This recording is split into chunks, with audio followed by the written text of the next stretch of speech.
A Codificação dos Dragões, 28ª parte. Para descrever sobre os dragões, muitas vezes, ou na maioria das vezes, temos que ser audaciosos para enveredar na forma investigativa sobre a brevidade da vida e entrar nas entranhas da vida e suas facetas, inclusive a morte.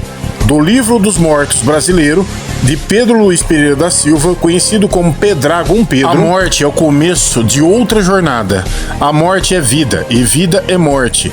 Ambos provocam emoções, pulsam, não cessam. A vida é incógnita, a morte é apenas ilusão. Um pequeno instante. É como se a vida fosse apenas borrões, apenas lacunas para serem preenchidas. Somente depois da morte, a vida fazerá todo o sentido. A morte é passagem, não criam máscaras e não significa o fim, mas um novo começo, uma nova configuração. Pode ser percebido que, na vida, o ser está sempre buscando, correndo, indo atrás e chega lá. Não para, continua.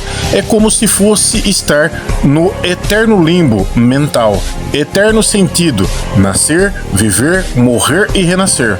São atos, são etapas, são ecos de escolhas e decisões. Porém, se torna interminável, ou seja, estuda, supera, motiva, fica triste, mas vive indo atrás de algo que não sabe. Quer sabedoria, mas vive na busca de ir além e ainda acha que tem liberdade, mas não tem. E o que temos são livre espontaneidade do pensamento em ser e ir, já que a morte não é o fim.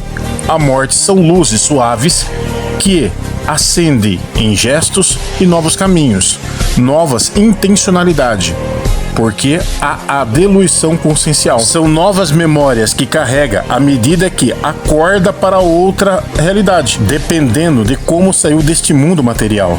Pode ser que fica uma pequena dose, um pequeno intervalo de tempo dormindo para não sofrer grandes problemas de perturbação ou grandes explosões de choque, além túmulo da realidade. Sendo que, 433ª pergunta, é possível que o ser humano, ao falecer, pode se tornar uma criatura da noite?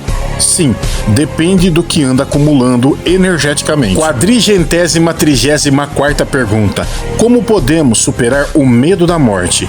A partir do momento que reconhecemos que a morte é natural. 435ª pergunta, como podemos nos preparar emocionalmente para a morte, tanto a nossa quanto a de entes queridos? Primeiramente, não se preocupar em ter tensões, crises, se de fato é algo natural a morte.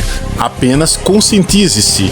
Segundo, não privar de viver a vida, entender que é tudo natural e deve ser respeitado. Terceiro, ninguém se prepara para a morte, apenas vive-se a vida. 436ª pergunta, como podemos honrar a memória de entes queridos que já faleceram? Existem diversas formas. Se não ficar excêntrico, basta apenas agir honestamente sem prejudicar ninguém. 437ª pergunta, o que acontece com a alma ou espírito após a morte? Haverá a conscientização. É como se saísse das teorias e entrasse nas práticas, da ilusão para a realidade. E, de fato, é uma nova jornada. 438ª pergunta, existe vida após a morte? E, se sim, como é? A vida em total expressão. 439ª pergunta, se a vida é finita, como podemos encontrar significado em um universo infinito? A vida humana é finita em si mesma. Já a vida espiritual é infinito. Já a vida do universo é infinito, onde tudo se renova e se adapta a novos tempos. E, se perceber, tudo está contido, uma grande contenção de ideias e ações. Vive-se por etapa e adapta-se a isso. 440ª pergunta, o que significa morrer bem ou ter uma boa morte? Significa que é um ser que foi realizado em vida, tem consciência do que é e do que foi, e terá a noção do que será. 441ª 41ª pergunta. Qual é o significado da morte em relação ao significado da vida? A morte em si mesmo é passagem, uma pequena brecha, um pequeno instante no tempo e espaço. Ou seja, morte é vida e vida é morte. Constante, renovação, constante ação. 442ª pergunta. A morte é o fim da consciência? Ou uma transição para uma nova forma de existência? Como já foi dito, a morte não é o fim, e sim o começo. A morte só revela o que habita no ser. A consciência não perde, dilui na existência. 443ª pergunta. Como a consciência da mortalidade influencia nossas escolhas e prioridade na vida? A consciência faz parte da imortalidade, então não existe limitação, ou seja, existe certo tipo de condição de negatividade, negação, sujeito a nublar a mente e vivenciar na limitação, que são as rasuras, superficialidade das prioridades sem energia do além.